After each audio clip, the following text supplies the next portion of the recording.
What up, my freaks? RuinusInsight here with part 13 of my Total War Warhammer 3 Tamurkhan the Maggot Lord Immortal Empires campaign.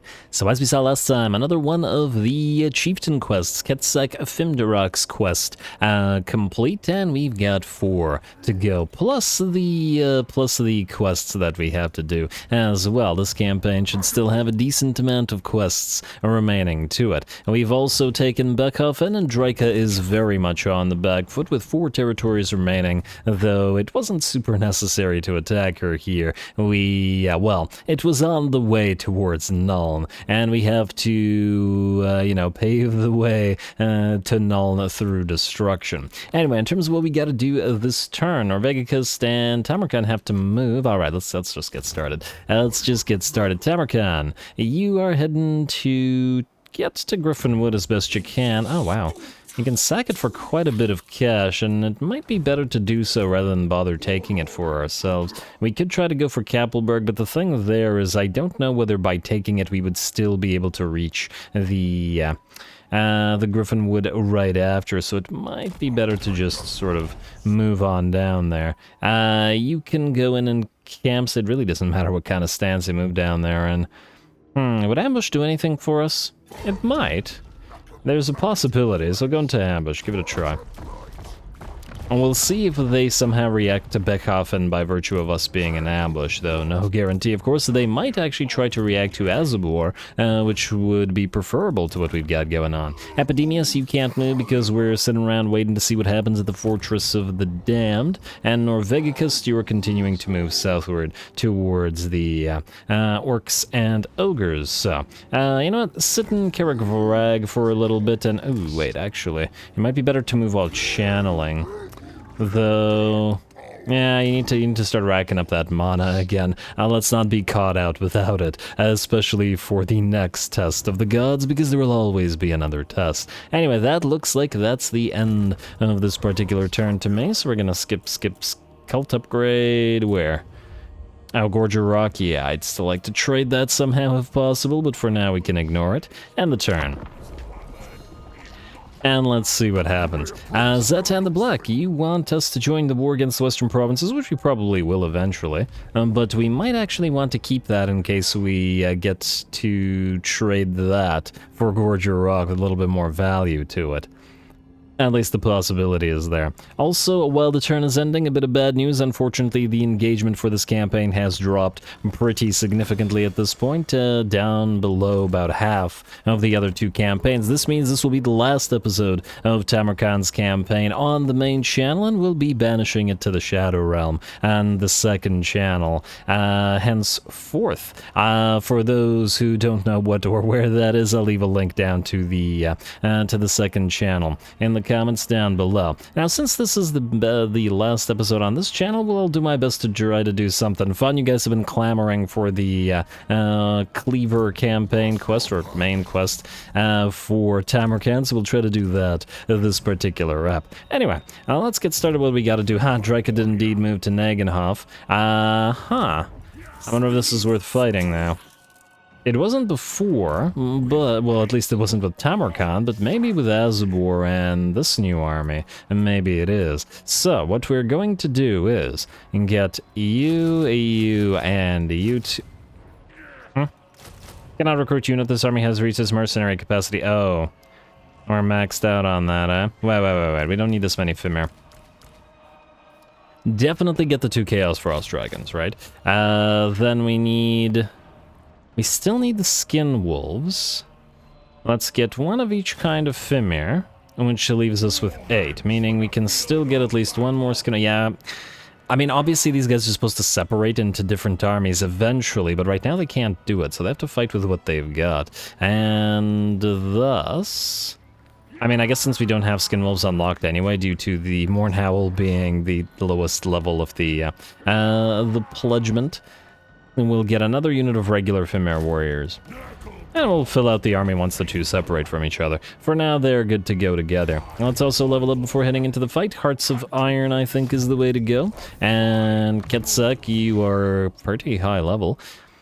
Pretty much maxed out in terms of the sort of advanced spells. I guess we'll just max out the Withering and the Enfeebling Foe, because really nothing else really matters. And then Mournhell, you're finally rank 30. I still haven't decided on Twisted Flesh or Vicious Assault, because we haven't had enough Skin Wolves for you to experiment with. Quicksilver is frankly kind of pointless because it'll just make you faster than the other Skin Wolves, I wager. You currently move at 79 move speed, and they move at 79 as well. On the other hand, I guess if you're chasing down a single entity, maybe you can... you know what? I think I'd rather have Devastating Charge. Let's go Devastating Charge instead. And you know what? There may actually be value to getting training on you now, since the new units in this army are a little bit weak. Now, I guess the question is, can you actually handle Draika? I guess we're about to find out. I mean, we could give you some more units, some like Marauders and stuff, but I kind of am disinclined to spend the extra cash on them, you know? And go here, Pyrrhic Victory, medium casualties, should be a little bit tougher. They've got Zoats, they've got 2 Malevolent Tree Men, some Treekin, some Deepwood Scouts. Yeah, this should be a fun time. Go.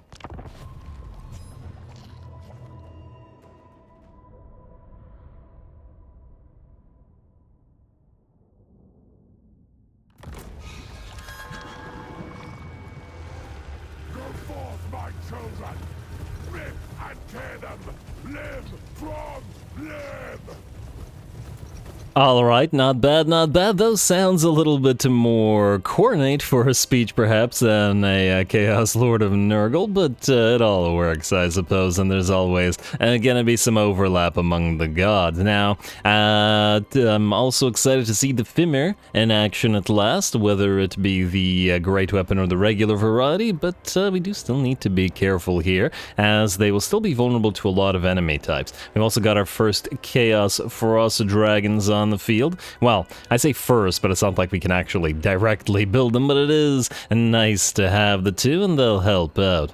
I don't know if there's any possibility of making an alliance. I was talking about it, I don't remember if it was in this campaign or another campaign, of trying to do a campaign with, like, unlikely alliances going. And it was, I believe it was the Skaven and the Dwarfs or Chaos Dwarfs in one.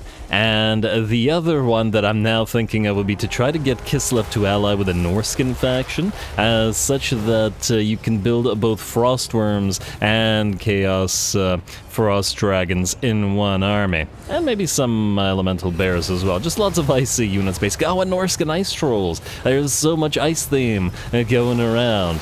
It would be real nice. I'm gonna see if I can try to make that happen at some point in whatever campaign allows it. Anyway, rant aside, we're moving on in. The Forsaken. The Fimir, or rather, are going to go after the enemies Zoats and Malevolent Treekin, led by our Chaos Lord of Nurgle and by Mournhell. The Fimir here, specifically, are the Great Weapon Fimir, with their anti-large, while we've moved the anti-infantry Fimir around in this manner, and they're going to go after the enemy Malevolent Dryads and Trees, though it does look like Draika is leading a Malevolent Tree Man to join the fray there, which is probably the smart move, as obviously these guys shouldn't have too much trouble ripping Dryads apart. A Penumbral Pendulum comes down from Ketzak Finderek and damages those enemy units, while the Zoats and the Treekin, Treemen rather, Treekin, still hold the ground.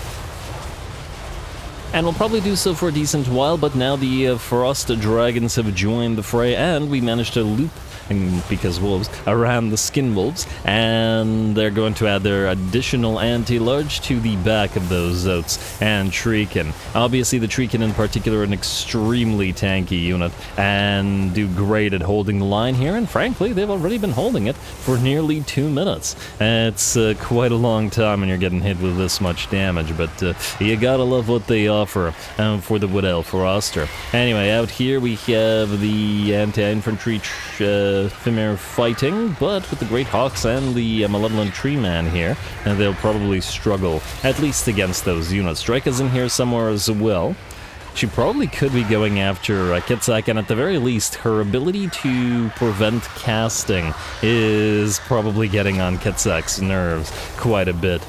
Or should it be the Quetzalcoatl? Because Quetzalcoatl indirects a title, not a name. But anyway, I think that was an enemy penumbral pendulum. We're also swapping penumbral pendulums here between our armies.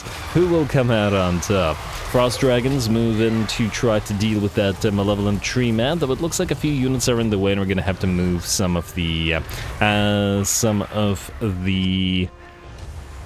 Fimir out. I believe one of them is badly damaged, and as they try to move, it looks like we get the Befuddlement of Mischiefs on us, so the entire blob is stopped. The enemy range was also starting to be annoying, so we popped a Pit of Shades upon the units of Deepwood Scouts here, and it forces them to break. 2 units and 1 blob together as well. Though it looks like the enemy has yet another Malevolent Ancient Tree Man to join the fray, and we gotta try to bring the first down, and before the second joins on in. How are we doing on that? Not very well. Not very well at all. It's got Flesh to Stone on it, and that's just going to prevent us from really dealing all that much damage to it at all. But we'll deal. Alright, yeah, our hurt unit of Fimir is attempting to leave the fray, but the rest of this is blobbed up, which normally would be pretty great for a Nurglite army, but because we lack the healing here, it isn't really helping us all that much. Now, when those darn tree can return, but hopefully the skin wolves can take care of them and bring them down for good. They really rally with like no HP, like a sliver of HP remaining in 3 models? Okay, well, that's the AI for you. Alright, Chaos Frost Dragon moving back up into the air. The other Malevolent Tree Man has joined. Drykan the Tree Man still fighting, and Zotes among them as well. I perhaps could have separated the army a little bit more, but at the end of the day, the entire enemy army sort of worked itself into this blob, and the enemy army, similar to our army, wasn't really big enough to do anything fancy with running around, especially as I was wary of individual units getting isolated. And breath coming down from one of the Frost Dragons, and a second one will follow shortly. I don't know whether this will do a crazy amount of damage, but it should at least hurt those Deepwood Scouts, or not Deepwood Scouts, those Wildwood Rangers, which I believe were in here, which have pretty high weapon strength and will want to get rid of them. They're down to about half HP. But the enemy's still holding. Nice little debut battle for the Fimir army, or Skinwolf army, depending on how you look at it. Eventually it'll be 2 armies, should we be able to rack up enough money, but for now they'll work nicely together.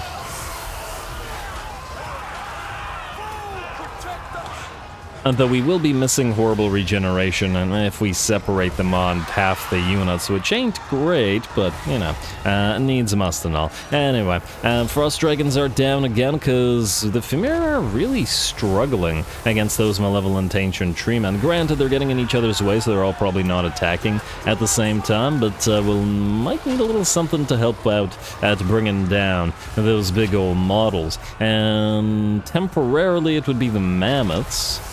But what would it be later on is the question. Because once these armies separate, it'll just be the Frost Dragons, and they don't seem to do sufficient damage to easily bring down monsters like this, even with both of them focusing one down. Although I suppose the Chaos Lords that are in these individual armies will hopefully be able to help out against single entities. Might have to get them some Exalted Heroes as well, which are pretty good at this sort of thing. Or at the very least, pinning the enemy in place while keeping everybody nice and healed up. Yeah, I do feel like the Nurglite faction needs to make use of its heroes quite a lot, especially since the cultists have war shrines and the chaos sorcerers both have war shrines available to them, and you're probably wanting to put war shrines in every army, so there's no real need to build regular war shrines when you have capacity for heroes to put them in and then apply both their magics and their abilities to aid these things. Though I think with regards to the cultists, since they summon demons, we won't be putting them in these armies, because they're a little bit more of the mortal variety. Alright, Treeman, are you still holding? Yes, but one of them has finally been depleted in its HP. Draika will actually start to rout and break, and as soon as Draika shatters, the entire army will follow along as well. Out here, one of our Fimir warriors did split away to rip apart some Deepwood scouts, got sick of them attacking us, but funnily enough, they ran out of ammunition just as these Fimir got here. Why these Fimir? They were one of the ones that actually broke due to having taken too much damage.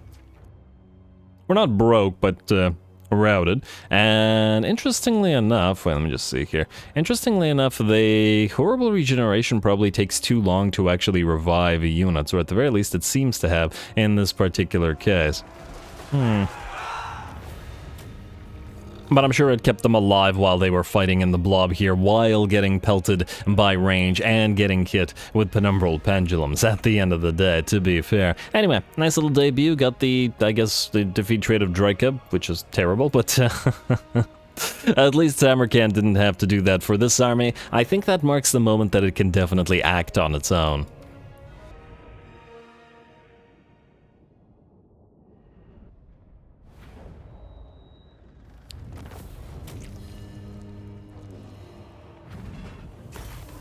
Alright, a nice little fight. Certainly took a little bit of damage, but we have no healing in this army until we get a Chaos Sorcerer of Nurgle in it, so we'll have to just deal with that without for now. One of the Chaos Frost Dragon really could have used that healing, but it's alright. We can overcome. We did take a bit of damage on some of the Fimir as well, and we can see that they do get into each other's way quite a bit, just like the, well, just like ogres do, and that can certainly be an issue, but we can play around it. I do miss the Fimir Stalkers. Fimir Stalkers are an SFO thing, right? I don't remember whether they were in vanilla or not, but yeah, the ability to move them around the enemy while in stuck was quite nice. Anyway, Nagenhof will just occupy. It's not enough money to consider. Immunity to Athelloran we don't really care about, and I guess we can temporarily collect income here. Not sure we're going to keep the place, but who knows. Also, how does Vlad feel about us? He doesn't like us. Well, the undead don't like chaos, so that does make sense. Anyway, Griffinwood is barely defended. We should also knock out Borgor here, so why not? Do we still have... wait, let me just see here. Toad Dragon, and okay, we need one more Toad Dragon, one more Rot Knight for the army to be more or less complete. I guess the question is... what do we have here? 6 and 4, so we don't have enough for both. Alright, fine, just get the Toad Dragon first. At the end of the day, we still have 4 Rot Knights, so that's fine. And another expense, and we were just getting decent amounts of cash flow, and we gotta start completing our armies. Declare war on these guys. I mean, yeah, they can be friendly to us, but unless they take a settlement, they're... oh. No, what's the likelihood? What's the likelihood? I mean, we could make him an ally, right? If we were to sack Griffinwood, they might take it. Then again, they might not, they might just ignore it, and that wouldn't be useful for us. And the thing is, I fear we won't be able to get too much out of them as an ally. I do wonder if any of the other Beastmen factions have survived. I still see Chaos Corruption in Montana, so Morgur is still alive. Sunken Kernark has dying Chaos Corruption. Wait, is it the Sunken Kernark where Malagor starts? He starts around here somewhere. Maybe he's still alive. I don't imagine Kazrak is, though. Assuming he still starts somewhere out here. Oh man, there's so many versions that I don't remember who starts. Or, you know what, we'll sack Griffinwood, we'll see if this guy takes it. Maybe we can be friends. I'd rather have the XP, but who knows. Auto-resolve this, teensy bit of damage, but nothing relevant, and sack it for that sweet, sweet 15k we need it for buildings after all. Scroll of Shielding we don't care about, and we can head to... assuming that Azabor can head to Essen, we can head you to Mordheim. Like so, auto-resolve this as well, and occupy it as well, and heal yourself up nicely. Should we loot and occupy it? I mean, we just have to repair it, but on the other hand, I'm not sure that we'd actually be keeping any of these territories, so... well, Just hold on to it for now. Just mostly depends on whether Vlad declares war on us. If we could quickly build defenses everywhere here, and that was kind of gonna be the plan, and just to wall everything up, because, I mean, we're surrounded by enemies from every side. The problem is we need to actually grow the place to tier 3 everywhere, and that is very, very costly for Nurgle. Not only that, but it takes 3 growth rather than 2 for Nurgle, which is also, well, it's quite the issue, isn't it? We'll give it a shot. At the end of the day, without investing into these territories, we don't actually care what happens to them, so that's not the worst thing. Siggy's back, and our cornate little friends have abandoned their attack on the Fortress of the Damned, which means we can besiege it. I'm inclined to say he's likely to sally out and attack us, which means we'll besiege it and let him actually attack Epidemius in the field. We will, however, level up for that. Let's get Epidemic Outbreak, and you can have... What are you missing, sir? And Blight Boil is maxed out. Your magic tree is mostly maxed out with the exception of Rancid Visitations, which I don't like as a spell and thus never really use it. We're gonna go for Hard to Hit instead and make you a little bit harder to hit. You, our little cultist, our first little cultist. On the way to the Gate of Nurgle, but it's going to take a while, so let's preemptively get the Bloated Carcass for the time that you're on the War Shrine, and then let's get your Hard to Hit and Blade Shield as well. Next up, we've got another one of these cultists moving in right here. You, Slug Blister. In theory, have to stay here, don't you? Do we only have one more turn left of the Plague? No, we got 3, we're fine. I just want to see where the potential rebellions are. Twisted Towers are still okay. Celestial Corruption is dropping here at Blackrock, so we're looking okay, as in Slugbuster doesn't have to go there. He'll just have to stay here in the Silver Tower for now. And I was about to say, and I guess he can channel... You know what? Wait. Will it rebel if we take a brief journey to Blood Mountain? No, I think we're okay. We can grab Blood Mountain with you to complete the province, and then maybe even loop back around to Shard Bastion, assuming that we can take this entire territory. We'll have to wall it up if we do, though, because it looks like Nagaryth is doing pretty well with 11 territories. Though their strength rank isn't super high, so somebody's still destroying their armies, if nothing else. Norvegicust, you've got orcs to find. I guess keep moving in the same manner that you are. I'd love to separate you into a new army as well, into 2 armies, but we can't afford it still. Oh man, the economy. The economy without trade is quite an issue. You, sir, we're gonna go down the canal to join Norvegicust. And I believe that's it, though we do have other things to do, like plagues. It's time to finally plagueinate a few places. Set sail. Alright, we need to plagueinate probably either Volksgrad or Navkazi. Well, I guess we'll start with Navkazi because it's the only place we haven't upgraded yet. We're already in Plague's pasture as well. Good. Good. We can also do Carrick Vlag. I mean, we gotta start plagueinating here. Gotta start plagueinating everywhere. Alright. Feeling very nurgly. Anyway. Construction cost, upkeep reduction, and growth. An ideal plague for our purposes here. Duration max you out, and spread max you out. We don't care about immunity. Then we will go for Navkazi. And infect. And we got 3 turns on cooldown on these symptoms, which is really a bit of a shame, because we want this particular symptom pretty much everywhere. I suppose what we could do is... corruption... income, and where's growth? Oh, I already used growth. Damn. Don't care about the armor. Or weapon strength, or all the army buffs. We want the economy stuff. It's vastly superior to the non-economy stuff. Don't get me wrong, the non-economy stuff is great. It's just that it's the money that's the problem. It's not like our armies are really struggling, let's face it. Navkazi. And you can have the Nurgle Hollow. I need to build the Nurgle spread buildings as well, but we needed to build growth here. Anyway, let's start from the top here. No plagues here. Well, actually, there's a plague here, but we don't need to upgrade you, so we're fine. Alright, path to the east, we have one plague at Blizzard Peak. Still, would you please spread to Saber Mountain? I've been waiting for it for ages. I wish it wasn't so ludicrously expensive to upgrade it without the plague, but, you know. Extending tendrils will be replaced here, but we can't do it right now while the growth needs to stay above 200 for the various bonuses. Goramadni Mountains, not a single plague here, but we're waiting for it to spread, but until it does, we can still upgrade the Decomposing Swamp, as we still get plenty of value out of it. And the level 1 of the Fungi of Defilement. Alright, Forest of Decay, you're kind of in a similar position. Decomposing Swamp, anything that makes us money will be prioritized over the construction cost reduction, because it'll pay for itself over time. You have a Extending Tendrils here.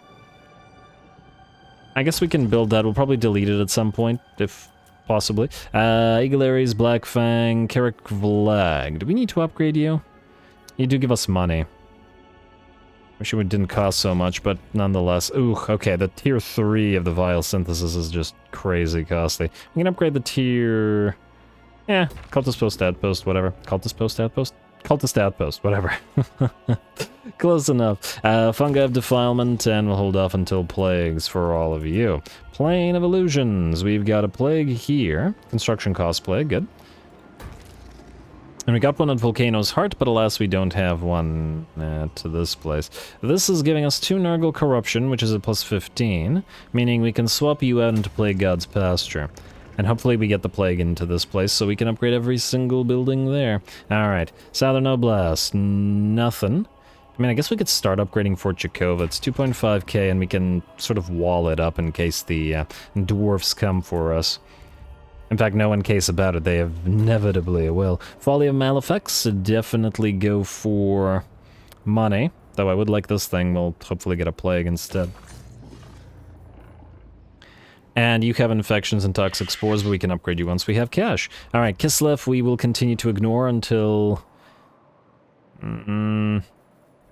Are enemies too far away to take this from us now? Well, possibly not. What we should probably do is move up to Erengrad to deal with it, as otherwise it's gonna be an issue. This is the wrong plague, as it doesn't cause reduction, but we can still upgrade the Microbial Bog here. And I probably should have gone for the Public Order rather than the Growth Building here. It might be the thing to do. It's not like our growth is particularly high here anyway. We'll need Blood Mountain and Infernius to get leveled up for that, or we could just level up Infernius and put the Public Order there as well.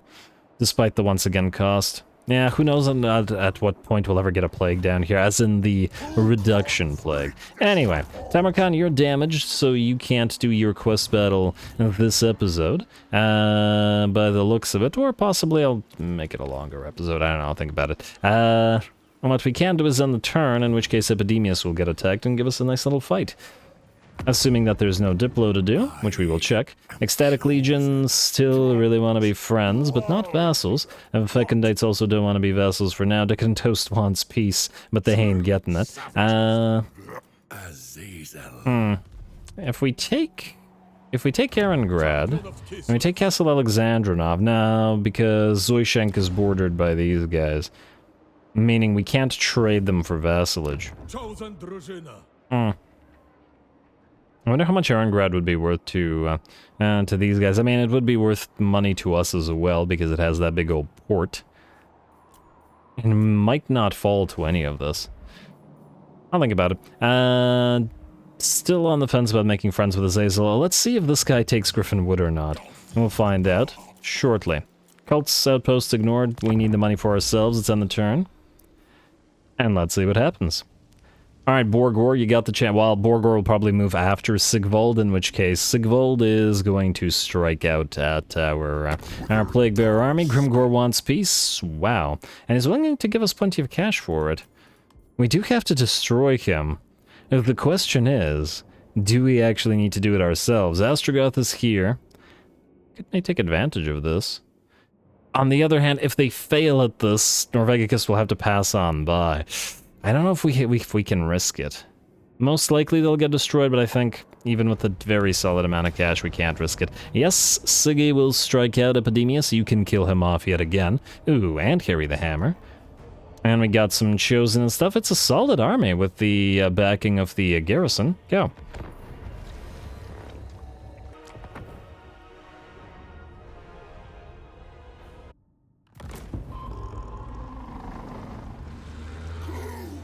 Tear into them, so that I may survey the splendor of disease and rot.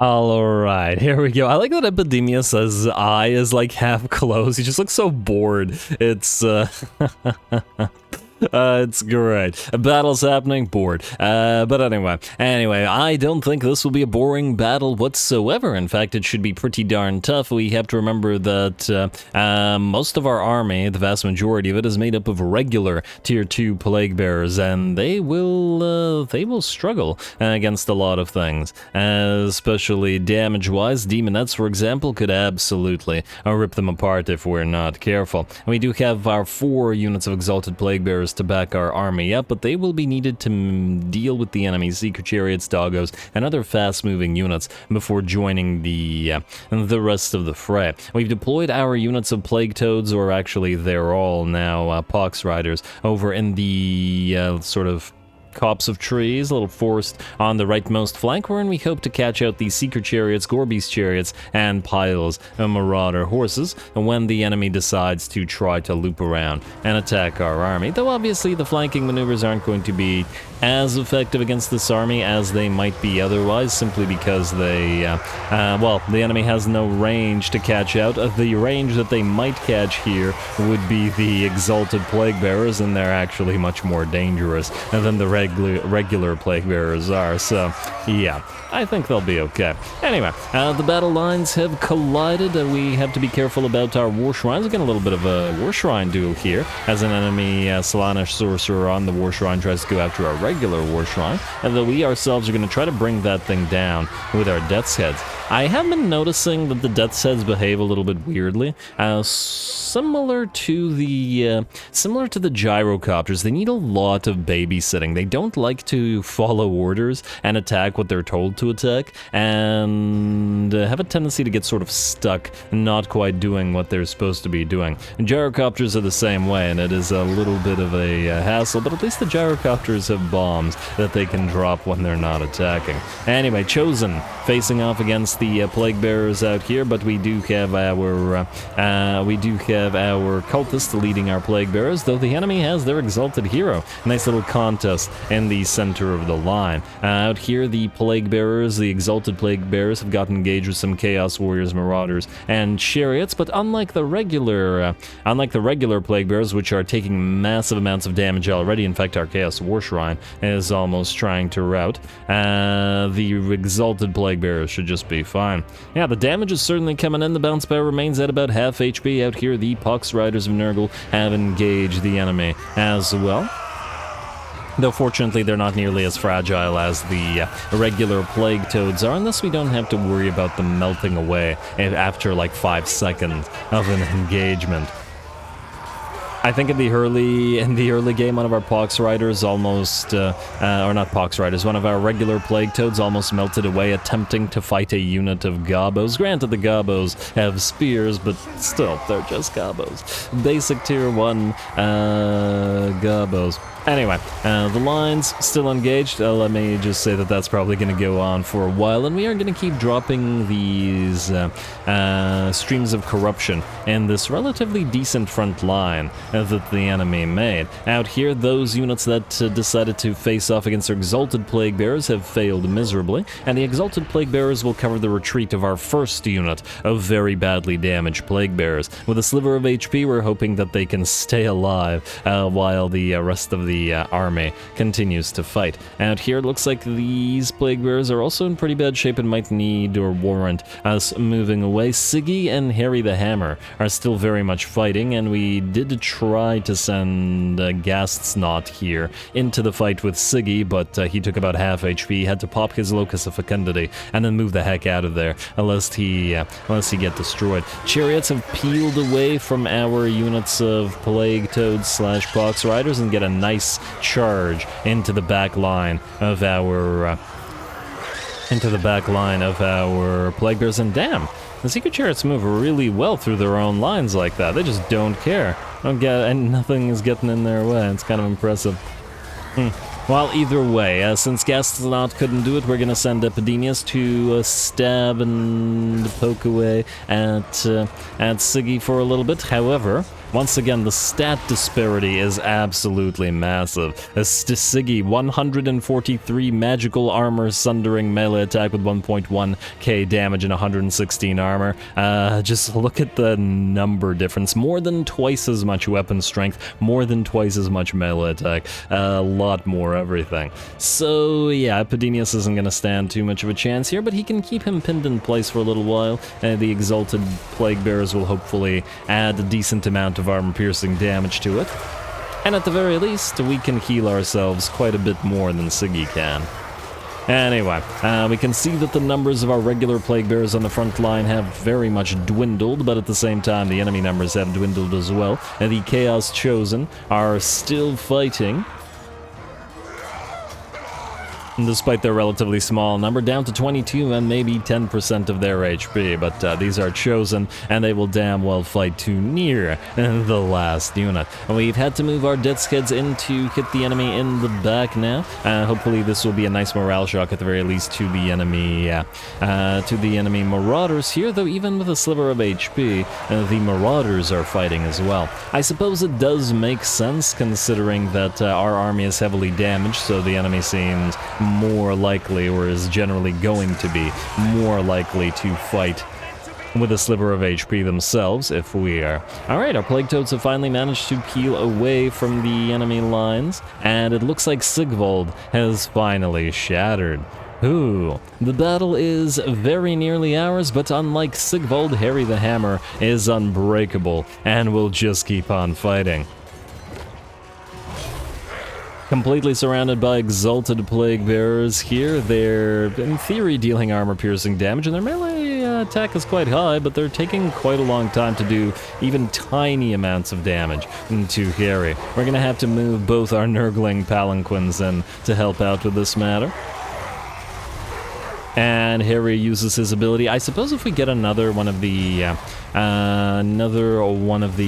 Plague Ridden in this army, we could pop one to lead sort of our Air Force contingent, if we need to. I'm not 100% sure whether it's necessary or not. We don't have the mana to have them both casting, most likely, since Fleshy Abundance is just so incredibly expensive. Anyway, Harry, the rest of his army may be routing, but he's still putting on a show, down to half HP finally, but it is taking so much time to work through that HP. It's starting to make me feel like we need a little something in this army to work against entities like this, since it's kind of difficult for these guys.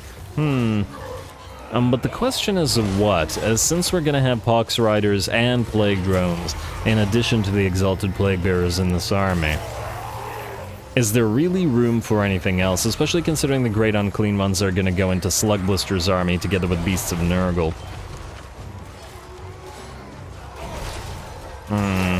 Not 100% sure. Well, either way, we'll just have to overcome when we encounter things like this. If it had been Malekith, this might have been even more of a problem. Especially as he would have been using Soul Stealer to keep himself up over. Well, I mean, I guess at the end of the day, we did manage to kick Malice out. Anyway, at the very least, it seems that the Nurgling Palanquins have enough mass on them to... Oh my lord, Harry. Alright, well, his top half is gone. I don't think, at the very least, I'd say it's relatively unlikely that he's gonna get back up from that one. What I was saying was at least the Nurgling Palanquins have enough mass to actually knock him down. Anyway, I'm gonna do a little bit of healing on our single entities. They've all obviously reached their healing cap. In fact, our entire army has reached its healing cap and is in pretty darn bad shape all over the place, but at the end of the day, we carried the day, and Sigvald's last army is defeated, and his faction is destroyed.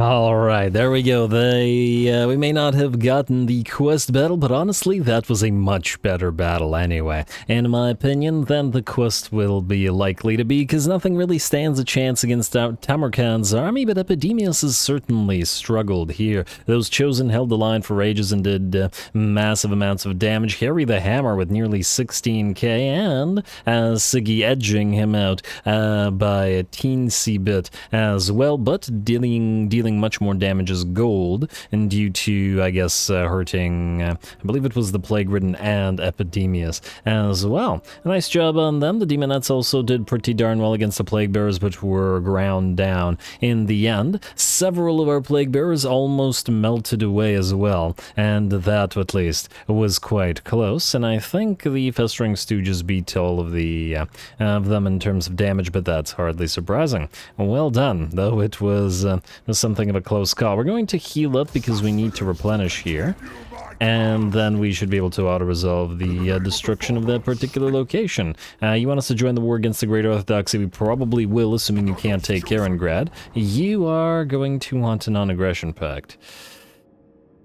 Are you going to attack Griffin Wood that we just sacked for you, dude? Just take it for yourself? Alright, I'm gonna say fine. They're probably just going to raid our territory. No, you know what? No non-aggression pact for you. They're just too annoying. And what do we have here? Side with Mournhowl and side with Grookmer. I think we're going to side with Mournhowl just by virtue of the fact that we have barely any allegiance with him. But anyway, the Curse of Beasts. Grookmer Three-Horn stews in rabid frustration, seething that his ally Mournhowl does not exult in the glory of his beasthood. He demands to be acknowledged as an equal, yet Mournhowl continues to regard Grookmer with an indifference bordering on disrespect. Should this simmering resentment fester any further, a bloody confrontation is soon to divide your camp. Alright, Grookmar's just being silly here. I mean, he's pissed that Mournhowl is just ignoring him, basically. He doesn't like the indifference. Come on now. That's what is this? Chaos High School? Oh, this is a silly one. But anyway, tell Grookmer that if he wishes to earn Mournhowl's respect, he must earn it by spilling the blood of his enemies. There you go. Yeah, that's the way to do it. That makes more sense to me. Seduce units budget plus 50%.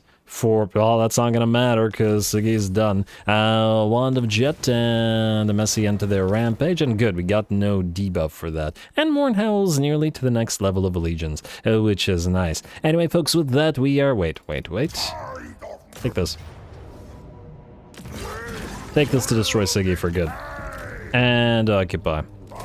With the tier 4, but well, theirs was a tier 4, so we take it at tier 3, and we gotta be careful about it rebelling, but looking pretty good. Decadent Host and destroyed with an epic final battle, so it's not like Siggy didn't go down fighting. I'm proud of him. Anyway, he's running way too quickly in heaven now, or hell, the warp, whatever, the realms of chaos. Though, frankly, Slaanesh doesn't appreciate failure all that much. Slaanesh can be possibly the cruelest of the Chaos Gods. Tzeentch will just screw you over. Slaanesh will make sure that you suffer for all eternity.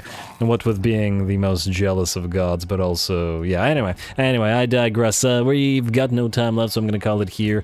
I might make another episode on this channel before banishing it to the second channel, and just to do that